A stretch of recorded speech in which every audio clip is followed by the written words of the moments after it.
Hello, it's Wednesday, and we are back with another video. What are we doing today? So recently, MK Youth League president, Inequality, if I'm not mistaken, was on DJ Spool's podcast, and he had a few things to say. I say he had a few wild things to say, but you'll be the judge of that. Let's just take a look at this clip here. Yeah. And then you tell me what you think about it. Okay. Kugula lapho ku YouTube. Ungene YouTube. When Bafana played, we all welcomed rap greater together. All of you with white people, you were hugging. When Bafana played, and when Bafana was coming back home, bheka lapho Sbu, who welcomed Bafana? I never even saw one white face welcoming Bafana. Because white people are just being white. You black people, you must begin to be black. Bafana, you went and welcomed it alone. White people never went there. Because they can identify with rap, but they don't identify with predominantly black spot. Ungenaphi lapho Siya Kholisi because Siya Kholisi is supposed to use his positionality where he's put as a rugby captain to highlight our plight as black people and tell people the truth. That's the only thing that will make us greater together. It's when the economy of South Africa is being leveled, when all of us, we can live like humans, and black people, we can have things that makes us human. What makes us human is the access to water, is access to proper shelter, is access to proper food, is access to proper transportation. We cannot live in Alexandra where we live with big rats, where we live like animals, while white people live in Sentin, have everything that makes them human, while we have everything that makes us inhuman. He must say that on a national TV, that sports can never unite us. Only the economy can unite us. he's not an activist, he's not a politician, he's a sports star, he's a but sports we player. have learned from history, DJ Sbu. We are not speaking these things from nowhere.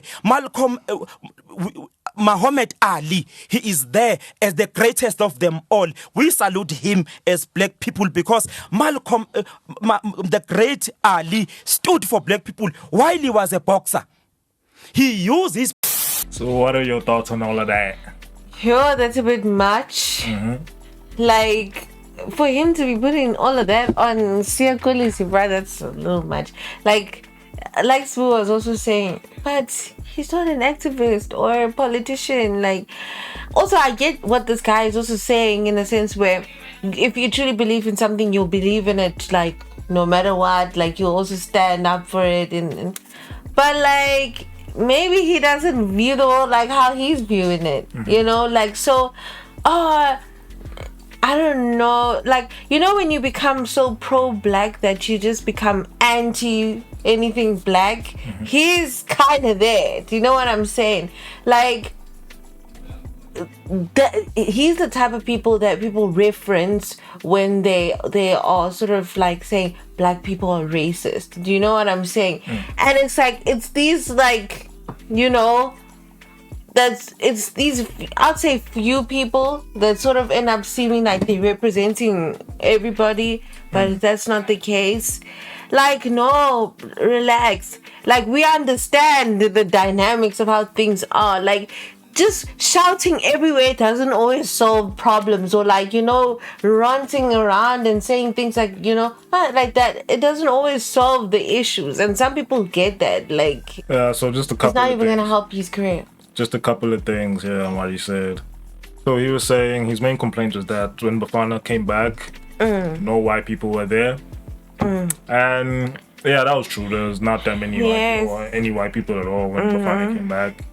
But to compare Bafana to the Springboks is also just not right. Come on. Even more, there were a lot of black people who are also too minded about supporting Bafana. It's not even a black or white thing or whatever. So the issue with comparing Bafana to the Springboks It's crazy. is that the Springboks are proven world champions multiple times.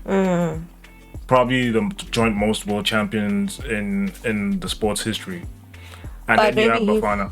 But maybe he's like, yeah, so even if it's a South African team, Yeah, but so context matters. Yeah, we can't just say just because you're supporting that the one. Yeah. Context matters.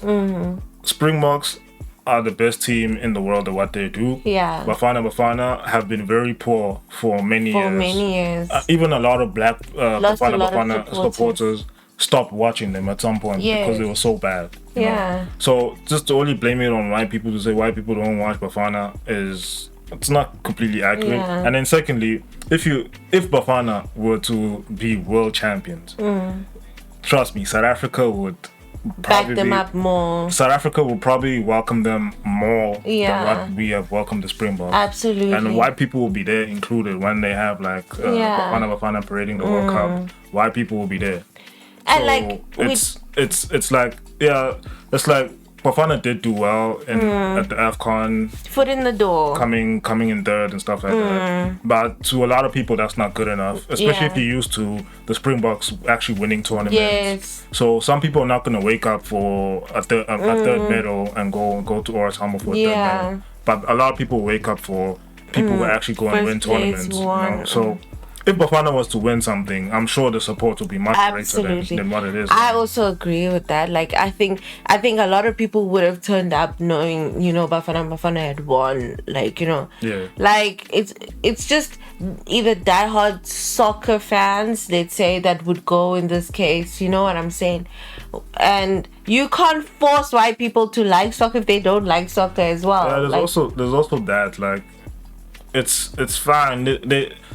Let us allow for black only spaces. Let us allow for Yeah. white only spaces. It It's doesn't have to okay. be. We don't have to like There everything doesn't have to together. be a representation of a black person every time there's white people somewhere, and it doesn't have to be a representation of a white person every time there's black people somewhere. Right? We can all like different things. Yeah. And that's fine. Like it's not like even with us black people, not all of us like the same thing as well. Like, and there are things that maybe, Zulu people like that Venda people don't like. I'm just making an example of those two. And it's okay, like, if they're not going to be the same space and they're not going to like the same things. So, like, why are we going to always have an issue now when it's, like, black and white? So I even go as far as to say, like, just take any random sport, like, just take swimming, for example. Yeah.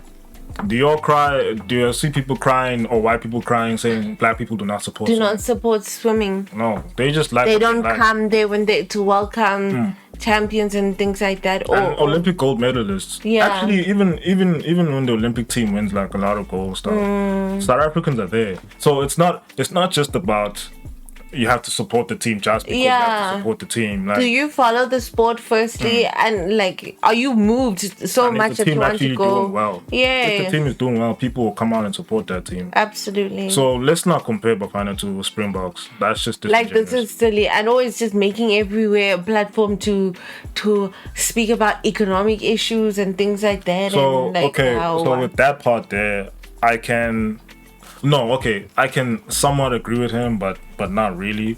So he says, okay, the part that I don't agree with him is that he says that sport doesn't unite people, which is proven to be false. Like, sports has united us the It most does. over the past couple of decades. Yeah, but it does what it does. Like, it does its own it has united kind of us. unity. Like, so whenever South Africa has come together over the past couple of decades, it's because of sporting of events. sport, yes. World Cup was one great example. Yes. The FIFA World Cup was one great example, and then now the Rugby World Cup is another great example. So whenever our teams do well or go to the big stages and perform, Like, we can put aside our country comes together. differences and we come together and enjoy. Yeah, and we enjoy the sport together. So to say that sports doesn't unite us, that's incorrect.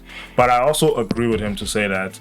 But now you want to kill the one thing, that little bit of togetherness that we have. Like, also pointing fingers at, it's not real. It's not real. Like, Yeah, that's whatever, man. bro, we know that we're not there. But, like, let's enjoy that, that little bit of time that we do have of togetherness. Maybe it might start, I don't know, go, like, filtering into other things as well. Or, like, everyday life. But, like, now you're saying, like, oh no, let's even boycott that happiness, that togetherness as well, because it's not real. If you flip the corner, or the very next day things are back to normal or whatever, we know that. Like, we're not idiots when it's happening. We understand the dynamics of how things work, and we enjoy that. Like, even us as people, it just shows us like, okay, there is an ability for us to get along. The one thing I can agree on with what he said is that yes, it is very important that we try and reduce the inequality as much as possible. Yes. And I think for me, that will be a true representation of togetherness. For me, I hear that. For me personally, I think all this identity politics, all this race chat, all that stuff will all go away. Yeah. When we are more equal in society, all of that will all go away. But until then, people will always have something to complain about, to say, oh, white people have this but we don't, or we're living like this and white people are living like that. There's always going to be that with inequality. Always. But isn't it dangerous, like, when people talk like this though? Like, I get it's because they can. Like, but I get also like what is driving that, you know what I'm saying? But like, because what we need as a people, and if we're being really honest, what we really want as a people is like a government that will bring us together as people. Like, I don't think we hate each other to the extent where we really want nothing to do with each other, and we want that segregation and like all this and that stuff that we sometimes say when we, fighting. But like, how are you gonna show that you can or give us that togetherness or drive that togetherness if you're always talking like that? Yeah, but I get what you're saying, and yeah, the government does need to do better in trying to unite the people. But I'm saying, even with the government doing all of that, if we're unequal, there's always just going to be that. This and those. If we're unequal, there's always going to be that feeling that these people are living better than us. And we're not the same. So how can we be one if we're not the same? We're not the same. Economically, socially, politically, all those things. Absolutely. So for me, like, one of the most important things is to become like equal in society. Yes. Once everybody sees themselves as equal, then we can all be like, you know what?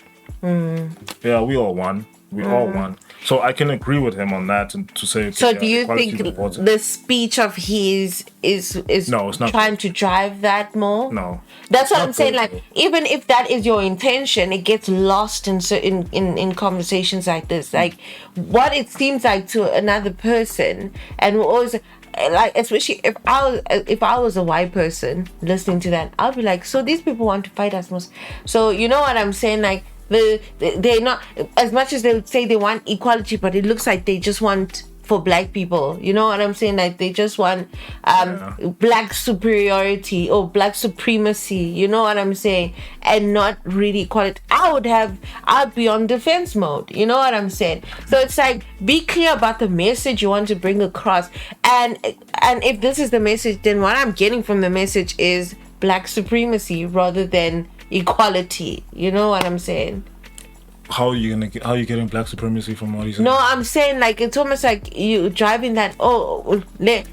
Okay, maybe not. Maybe because he hasn't said anything. Like that. I know that. I know. But I'm just saying that it's easy to think that if your message is not clear on like equality, there's a bias. If somebody is like crying equality all the time, and then when you thinking black supremacy, then there's a bias there because there are some people who do have those messages of like black supremacy, and then there are those. But most black people always just want equality. Like, that's the main chat about black people. Just want to be equal, like, in society. Absolutely. But yeah, the final point I want to touch on here is that for Siya Kholisi, like, there's always this expectation of when a black person becomes a leader in something, then you need to voice out the plight of all black people or black people's struggle. And you need to make everybody aware of like people are struggling, and you just need to show people that not everything is not good out here. There's always that expectation. You know why I think is causing this expectation of Siya? Maybe it's because of that who's that guy, the MMA guy? Drukers. I think now there's an expectation because Drukers did that. So now you're thinking, well, because it seems like Turkish is talking about, their struggles, let me just say. And then now he's expecting that Siya Kholisi must go to the world stage and also talk about black struggles in South Africa. Don't you think these two sort of... I'm sure there is some of that, but then he's always had that, because even when he became like Springbok captain, when he started becoming, people were questioning his credibility. They were questioning, like, is he like a token black person? Yeah. Is he actually for black Did people? he earn it, or are you like how can you be a black person and then marry an Afrikaans lady? They always questioning his credibility like that. So some black people have this idea in their head that you have to be a specific black person, and then when you get put into leadership, then you have to speak for the black struggle or else all you're the a time, traitor, or else you're a race traitor, yes, all those things like that. But in most cases, like, these people just wanna play their sport and live their lives. Yeah, like he joined rugby to play rugby. He wants to play rugby. That's all he wants to do. Now you wanna force him into this bubble where he has to be an activist for you guys, and yes, he does have a bit of responsibility being like the first black national captain of the Springboks to make people aware of some things, but it's not a must for him to do that. The main priority is he a good captain for the Springboks, which he is. So anything after that is just bonus. So I don't like not every person's Muhammad Ali. You don't have to use him as the golden standard. They tried that with LeBron as well. LeBron is now trying to be an activist because they put that standard on him as well, But Michael Jordan wasn't like that. He just played basketball. Siya must just mind his own business, continue with his life. I do not have this expectation of him. Yeah, just let people live their lives. I don't. Just live. If you want to be an activist, be an activist. Be an activist. Don't make other people There's activists people for you. for everything, man. And for him, he's just there to play sports, and he's doing well in his area. So yeah, there's some more wild stuff this guy's been saying. Like, for example, he's also one of those who are saying that if MK doesn't make it to the ballot, then there's not going to be an election. There's not going to be an election. They're going to stop the election, all that stuff like that. Let me tell you and proclaim this, comrades. If they remove the ballot of MK, they remove President Zuma as the president and our face of the campaign, and try to take our right, which is enshrined in Chapter 12 of the Constitution. There won't be elections in South Africa. There won't be elections in South Africa. Let me repeat this, so that when we are arrested, they can use it as evidence in court. Because they always use our videos. Comrades, you must believe in what I'm telling you. This leadership is leadership which is genuine. We mean what we say, and we say what we mean. So, yeah, this is the MK Youth League president. You guys let us know what you think about all the stuff that he's been saying. These things make you scared, man. To me, he's sounding like a Julius 2.0. Yeah, that's why I'm saying I feel like you're so misplaced. Shouldn't you be in the EFF, bro? Like, he sounded like everything he was saying was so EFF-y. Like, yeah, but you guys let us know what you think about this whole situation. Let us know. Don't forget to like and subscribe. And keep watching. Goodbye. We'll check you guys in the next one.